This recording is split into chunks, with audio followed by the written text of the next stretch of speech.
अन्थाइबारि माया क्लाब आरो लाइब्रेरिनि बानजायनायाव नैथि मुंख्लं दि जाब्रां जोलुर बादायनाया दिनैनिफ्राय जागायजेनबाय।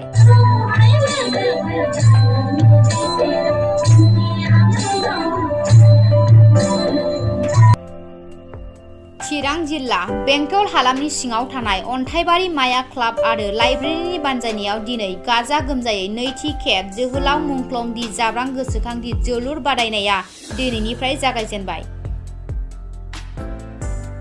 बे हाबाफारियावनो आलासि नुजाथिदों बिटिआरनि गेलेमु बिफाननि मावफुं सोद्रोमा दावबायसा बर', एमसिएलए अमर बसुमतारी, हारिमु आफादनिफ्राय बावखुंग्रि करिश्मा बसुमतारी आरो इउटुबार डक्टर आलफ्रेड बसुमतारी, मेहेर वारी आरो बिथांमोनजों लोगोसे बड'लेण्डनि ग्लबेल लांगुर क्लाबनि मटर साइकेल सालायगिरि बिथांमोनहा।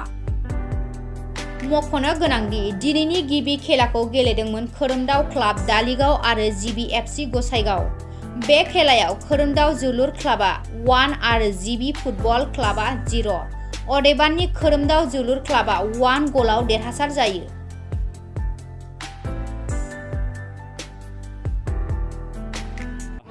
बड'लेण्ड सोमावसारनायाव मुंख्लं जानाय सासे बिर जोहोलाव दि जाब्रां एनडिबिनिफ्राय बिथांनि गोसोखांथियाव बे जोलुर बादायलायनायखौ खुंदों नैबे अन्थाइबारिनि गेलेग्रा फोथाराव।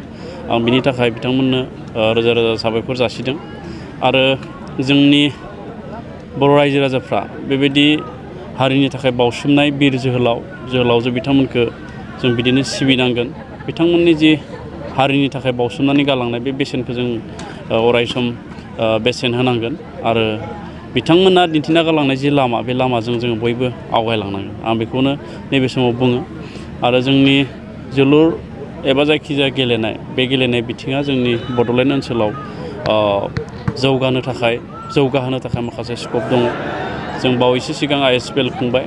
बे ISPL खुंनायनि गेजेरजों आङो फोथायदों जोंनि बड'लेण्ड ओनसोलनि जि गामि गफायाव थानाय रायजो राजाफोर बिथांमोनाबो गेलेनायनि फारसे एसे सांग्रांथिखौ मोनदों एबा गेलेनो थाखाय एसे थुलुंगा मोनदों। मानो होननानै बुङोब्ला जोंनि गाहायै जोंनि जोलुर गेलेनाया जोंनि बड'लेण्ड ओनसोलनिया मोनसे नेसनेल लेभेलसिम एबा हादोरनाङारिसिम सहैनायनि मोनसे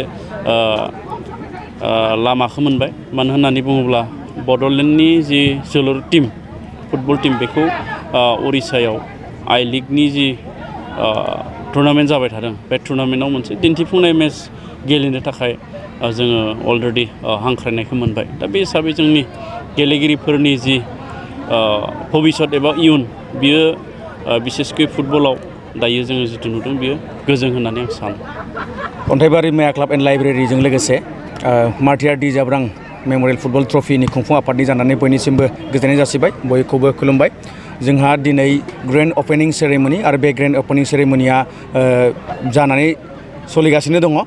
जोंनि जे मानगोनां आलासि गाहाय आलासि महरै लेंहरदोंमोन मानगोनां स्पर्ट्सनि EM दावबायसा बर' बिथाङा जोंनि गेजेराव दंफैयो आरो बेजों लोगोसे XNDB इउनाइटेड फरामनि गोबां सोद्रोमाफोर दंफैयो आरो बेजों लोगोसे दि जाब्रां मार्टियार दि जाब्रांनि न'खरनि बिब'फोर, बिदाफोर, फंबायफोर आरो फिसौफोर दंफैयो। बेजों लोगोसे गोबां जोंनि गेजेराव माननि आलासिफोर नुजाफैदों। बिथांमोननि नुजाफैनायजों जोंनि दिनैनि हाबाफारिया जोबोद मोजाङैनो दाहालागि गेजेर नांबाय सोलिनानै आरो बेजों लोगोसे जोंनि गेजेराव गोबां जाय रिंगु दामसाफोरखौ जों लिंहरदोंमोन हांख्रायहरदोंमोन प्रग्रामखौ मेहेरगोनां खालामनो थाखाय बिथांमोना नुजाफैनानै जोंनि गेजेराव गोबां मेहेरगोनाङै बे प्रग्रामखौ खुंफुंनायाव हेफाजाब खालामबाय। बेनिखायनो बयखौबो हामबाय होदों। दिनैनि हाबाफारियाव जायफोरा नुजाफैबाय बिथांमोननि बिहोमाखौ जों अरायसम गोसोआव लागोन, जों बावनाय नङा आरो उननि समफ्राव बेबायदि गोबां हाबाफारिफोर खुङोब्ला बिथांमोनखौ फैबावगोन होननानै जों आसा खालामदों। दिनैनि हाबाफारियाव गिबिसिन गेलेनाय बादायलायनायाव बाहागो लादों जिबिएफसि बाजुगाव गसाइगावनिफ्राय आरो बेजों लोगोसे खोरोमदाव स्पर्ट्स क्लाब धालिगाव बिथांमोनहा बाहागो लादों। दा खेलाया सोलिगासिनो दङ, हाफ टाइम बारलांबाय। दानिया जोङो दिनैनिफ्राय आरम्भ जानानै गाबोननिफ्राय सोलिलांबाय थागोन। खेलाया सोलिनानै